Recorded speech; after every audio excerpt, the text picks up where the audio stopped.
Hi friends, मैं अभिषेक आपका फिर से अपने इस यूट्यूब चैनल मैथ एक्सप्रेस में स्वागत करता हूँ। आज हम प्रॉफिट एंड लॉस में यानी कि लाभ और हानि में तीसरे वीडियो पर आए हैं, यानी कि तीसरे प्रकार के मैथ को लेकर के आपके सामने आए हैं। तीसरा है, ये हेडिंग है, प्रश्न में झट से पढ़ के आपको सुना देता हूँ। यदि एक वस्तु के विक्रय मूल्य को 2 गुना कर दिया जाए तो उसका हानि प्रतिशत लाभ प्रतिशत में बदल जाता है। हानि प्रतिशत क्या है? देखिए, सीधा सा सवाल है कि कोई एक वस्तु है, उसे हम कुछ रुपये में बेच रहे हैं, लेकिन हानि हो रहा है। जब हम उसके विक्रय मूल्य को 2 गुना कर देते हैं तो उतना ही % का लाभ हो जाता है। इसको ऐसे समझिए कि कोई वस्तु कोई आदमी 100 रुपया में बेच रहा था तो उसे 10% का हानि हो रहा था। ठीक है, अब इसको 2 गुना कर देता है, विक्रय मूल्य कर दिया 2 गुना, तो इसको 10% का लाभ हो रहा है, 10% का लाभ हो रहा है। बस समझ रहे हैं, इसे 10% का लाभ हो रहा है। तो इसका हानि प्रतिशत क्या है? ऐसे तो नियम बहुत सारे ट्रिक में देखिएगा, ये 2 गुना है और 1 गुना है, 3 से तो 100 में 3 से भागा दे दीजिए, आपका आंसर आ जाएगा। लेकिन नहीं, वो मुझे बहुत वैध तरीका नहीं लगता। हम इसको आपको सीधा कंसेप्ट पर बता दे रहे हैं। देखिए, आप सबसे पहले क्या करेंगे? क्रय मूल्य लिखेंगे, हानि लिखेंगे? कुछ नहीं, हम सबसे लिखेंगे माना हानि प्रतिशत बराबर x। इसको x% का हानि हो रहा है, तो प्रथम स्थिति में या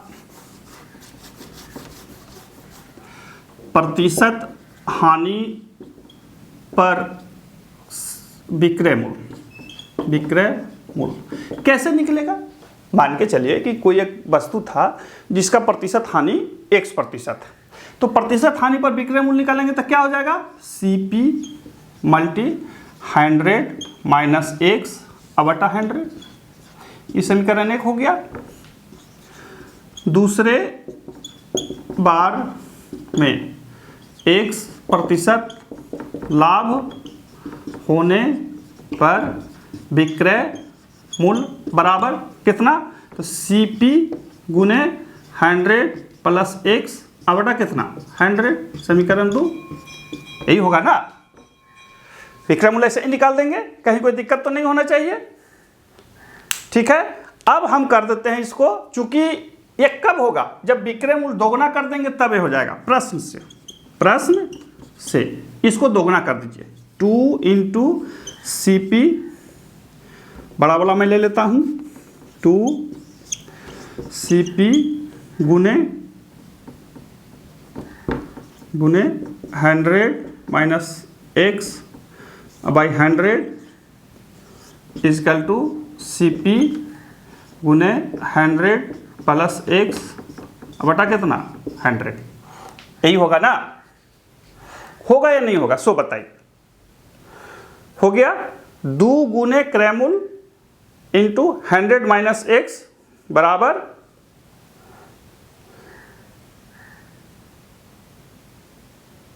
क्रय मूल्य गुने 100 प्लस x बटा इतना। ये कर दिए, इससे इसको काट दीजिए, इससे इसको भी काट दीजिए।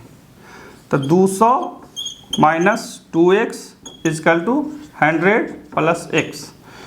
इसको इधर कर दीजिए। 100 इजकल टू 3x। x बराबर 100 बाई 3 इजकल टू 33.3%। ये इसका आंसर आ गया। आपका जो ऑप्शन है इस पर हमने टिक लगा दिया। देखिए, हमने कुछ नहीं किया, हर स्थिति में हमने जो सूत्र था उसी को अप्लाई किया, और अप्लाई करने के बाद इसका जो टर्म था यानी कि 2 गुना जो कह रहा था, हमने इसको कर दिया। और इस तरह से आप इस प्रश्न को हल कर सकते हैं। सीधा है, 2 गुना है, 1 गुना, तो 2 1 3, 100 में 3 से भागा दे दीजिए, आपका आ जाएगा। लेकिन खैर वो बहुत ही संक्षेप हो जाता है, और उतना संक्षेप सीखने समझने के लिए ज़रूरी नहीं है। हाँ, जब आपको बनाने आता है तब तो आप कैसे भी बना सकते हैं, कोई दिक्कत नहीं है। ये SSC CGL में पूछा हुआ प्रश्न था। CGL था ना जी? हाँ, +2 वाला में पूछा था।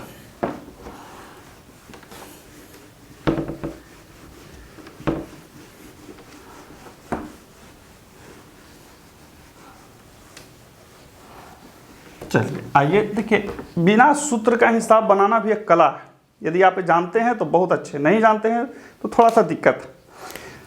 कहता है कि दो वस्तुओं में प्रत्येक को 4752 में बेचा जाता है। प्रश्न लिख रहा हूं मैं, दो वस्तुओं में प्रत्येक को 4752 में बेचा जाता है। ठीक है, दो वस्तुओं को बेचा गया इतना में, पहले पर 32% लाभ तथा दूसरे पर 28% की हानि होती है। प्रथम पर 32% का लाभ एवं दूसरे पर 28% हानि होती है। मतलब दो को वस्तु था, दोनों को बेचा 4752 रुपया में, एक पर 32% का लाभ और एक पर 28% की हानि हो गई। समग्र मतलब दोनों में, समग्र में उसे क्या प्राप्त हुआ, मतलब टोटल व्यापार में उसे क्या प्राप्त हुआ। मैं ऑप्शन भी लिख देता हूं, यहां पे ऑप्शन है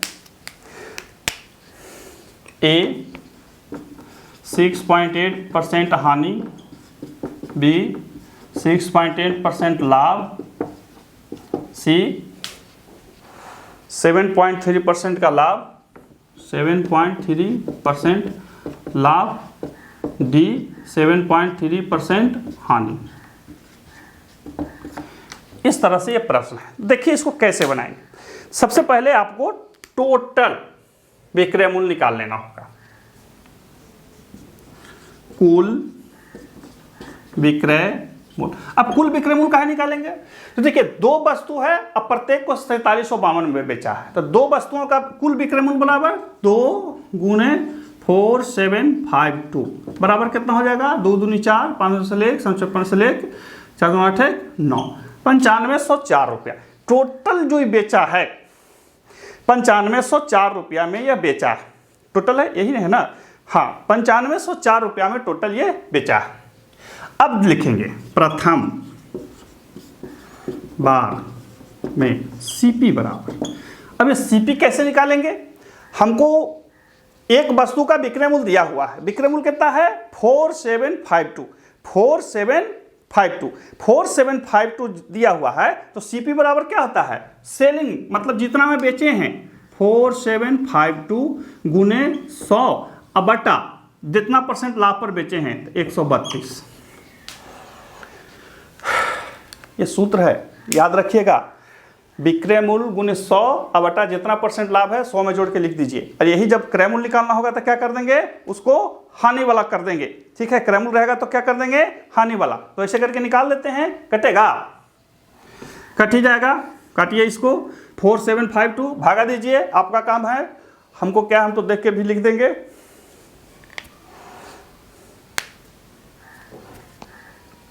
बोलिए, 36 बार में कटेगा, कितना हो जाएगा? 3600। तो ये जो हुआ, ये जो वस्तु को, पहला वस्तु को जो 4752 में बेचा था, ये उसका क्रय मूल्य निकला एक वस्तु का। ठीक है, दूसरे बार में, बार मतलब दूसरा बार जो बेचा, दूसरे बार में सीपी बराबर 4752 गुने 100 अब बटा, चूंकि हानि हो रहा है तो 100 में से 28 घटाइए 72, 100 में से घटा देंगे 28 तो कितना हो जाएगा? 72। तो अब काट देंगे इसको, तो ये कितना बार में कटेगा? ये कटेगा 66 बार में, तो हो गया 6600 रुपया। अब देखिए कुल सीपी या सीपी मतलब कॉस्ट प्राइस, क्रय मूल्य, कुल सीपी हो जाएगा आपका 3600 प्लस 6600 बराबर कितना हो जाएगा? 0 0 6 6 12 से ले 6 3 1 10, 10,200 रुपया इसका आया। 10,200 रुपया आया कुल सीपी। और कुल एसपी कितना था? 9504। कुल एसपी बराबर 9504, तो क्या हो गया? देखिए बाबू, खरीदा 10,200 में, बेचा दोनों को 9504 में, तो हानि हो गया। हानि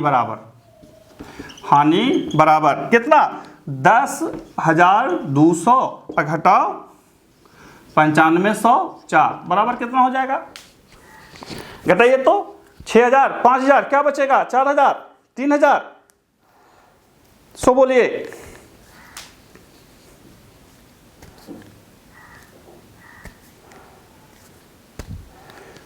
कितना बचेगा? 696 बचेगा ना? हाँ, तो 696 रुपया ये हानि हुआ।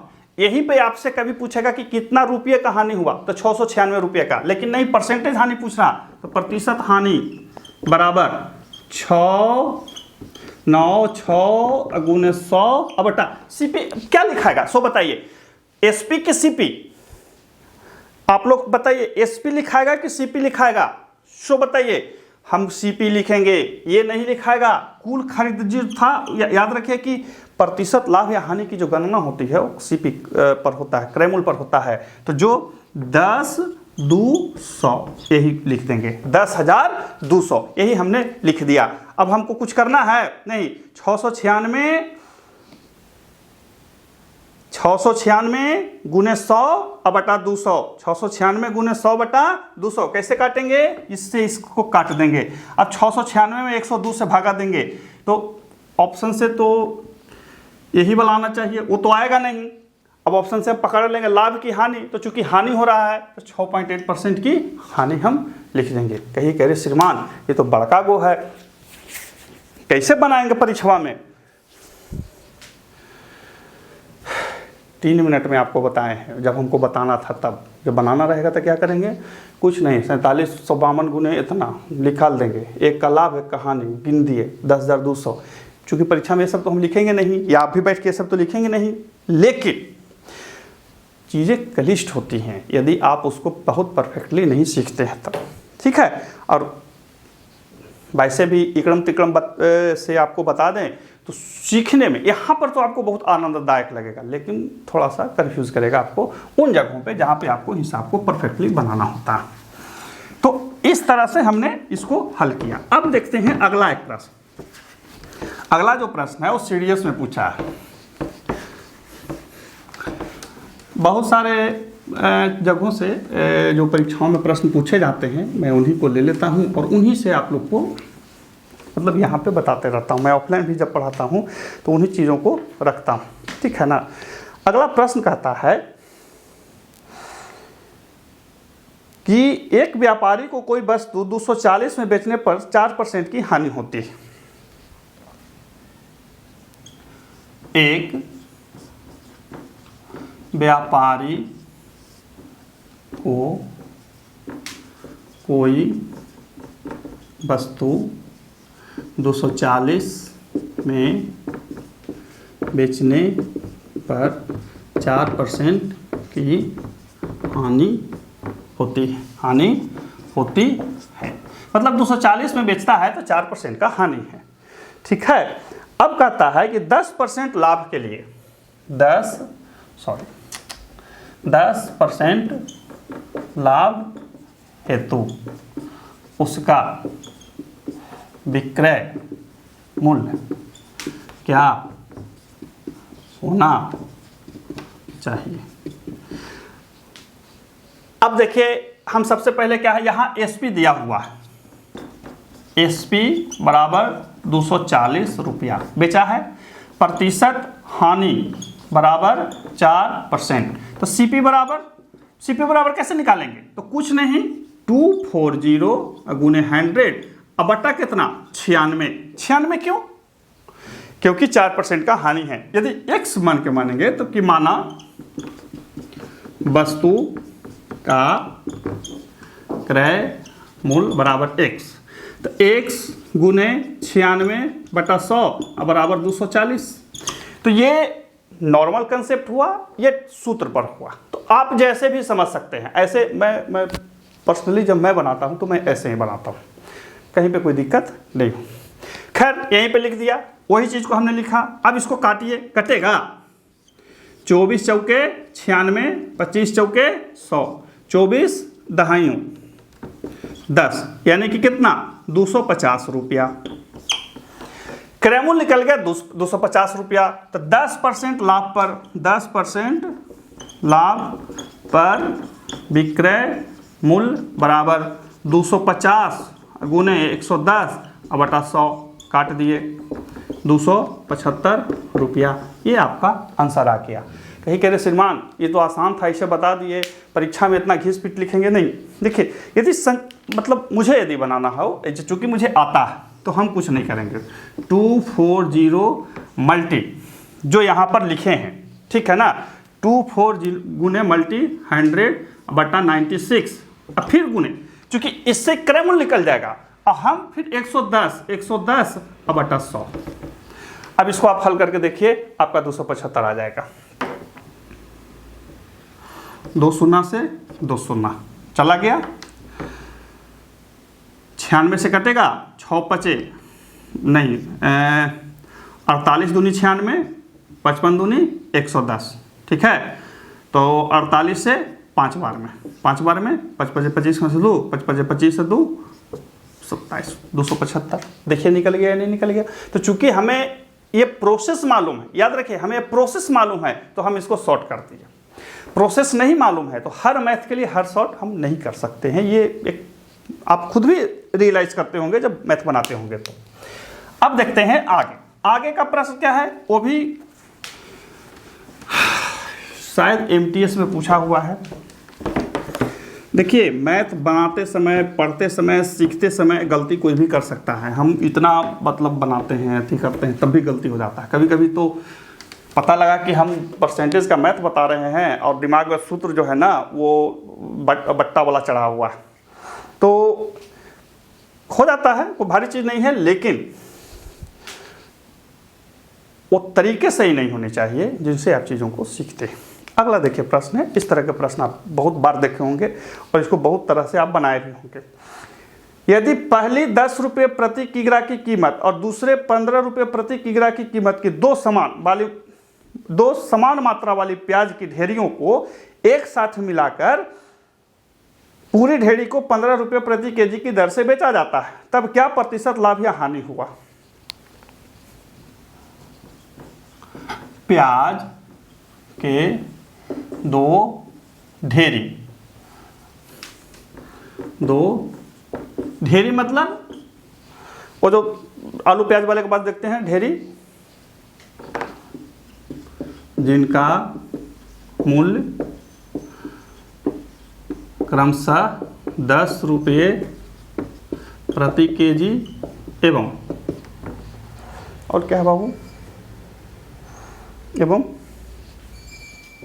15 रुपये प्रति केजी है, वो समान मात्रा में मिलाकर 15 रुपये प्रति केजी, 15 में बेचता है, हाँ 15 रुपये प्रति केजी बेचा जाता। प्रतिशत लाभ या हानि बताओ। अब ये आप सीखे जो होंगे शॉर्ट ट्रिक पर तुरंत बना लिए होंगे। मैं आपको कंसेप्ट बता देता हूँ। देखिए इस तरह के हिसाब को जवाब बनाने जाते हैं तो कुछ नहीं करना। यहाँ पे मात्रा नहीं दिया हुआ, मात्रा में 1 केजी 2 केजी 4 केजी नहीं बोला है कि समान मात्रा में। तो हमको नहीं पता है तो हम लिखेंगे 1 केजी के 10 रुपये वाले का मूल्य बराबर, या x केजी, चूंकि x बना लेंगे मूल्य बराबर 10x। चूंकि समान मात्रा लेना है तो x केजी के 15 रुपये वाले का मूल्य बराबर 15x। x हम मान लिए न 10 न 5 न 100 न 4 कुछ नहीं, x केजी। तो जब पहला ढेरी x केजी है 10 रुपया वाला का तो उसका कुल मूल्य हो जाएगा 10x। x केजी जो 15 वाले का होगा कुल मूल्य हो जाएगा 15x। तो टोटल कितना हो जाएगा, कुल मूल्य बराबर 15 10 25x। ये हुआ CP आपका। ये क्या हो गया? CP। हमने इसको CP के रूप में निकाल दिया। ठीक है, बात समझिए, हमने इसको CP निकाल दिया, कोई दिक्कत? अब कहता है कि कुल ढेरी टोटल, यानी कि इन दोनों को 15 रुपये बेचा गया, तो कुल x प्लस x बराबर 2x को 15 रुपये प्रति केजी बेचा गया। देखिए बाबू, x केजी दोनों को कर दिए 15 से 10 से, तो 25x रुपया आया। कुल हो गया 2x, चूंकि x केजी 2x केजी को 15 रुपया प्रति केजी, तो यानी कि कुल विक्रय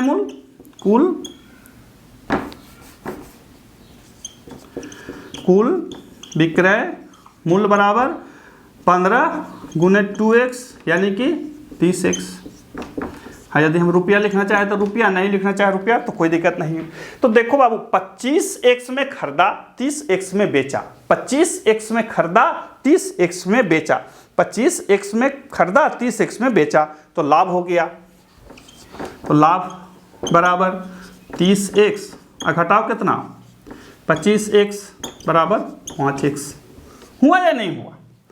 अब हमको प्रतिशत लाभ निकालना है, तो प्रतिशत लाभ बराबर लाभ यानी कि 5x गुने 100 बटा कितना, 30 की 25। टोटल 25 में बेच रहा था, लेकिन खरीद मूल्य कितना था, 25x। याद रखिए, CP पर ही ये निकलता है, खरीद मूल्य, जिस मूल्य पर आपका लागत लगा है खरीदे हैं वही, तो लिखेंगे 25x। x कट गया, 5 से 5 बार में, 5 से 20 बार में, यानी कि 20% का लाभ हुआ। क्या हुआ? 20% का लाभ। तो हमको लिखना होगा, क्या लिखना होगा? 20% का लाभ। लिख देते हैं 20% लाभ।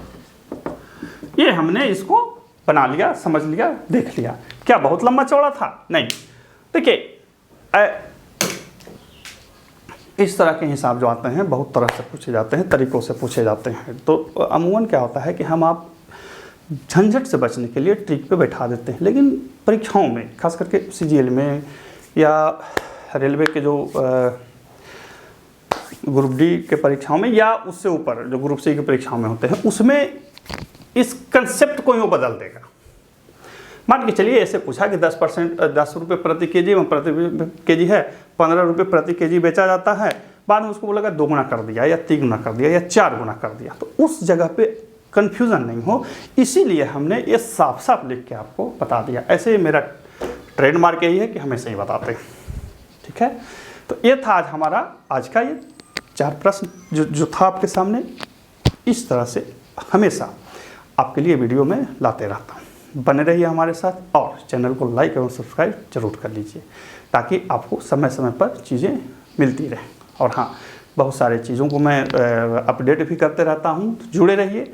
मैं ये नहीं कह रहा हूँ कि हमेशा हमसे जुड़े रहिए, आप हमेशा खुद से जुड़े रहिए, यानी कि आपके अपने पास जो पाठ्य पुस्तक है, मानक पाठ्य पुस्तक है, बाज़ार में मिलने वाले तरह तरह की चीज़ें नहीं, जो मानक पाठ्य पुस्तकें हैं उनको लीजिए, खरीदिए, पढ़िए, खुद से सारे चीज़ को बनाइए। ठीक है, ये आपको बहुत फ़ायदा करेगा। फिर मिलते हैं अगले वीडियो में, तब तक के लिए गुड बाय।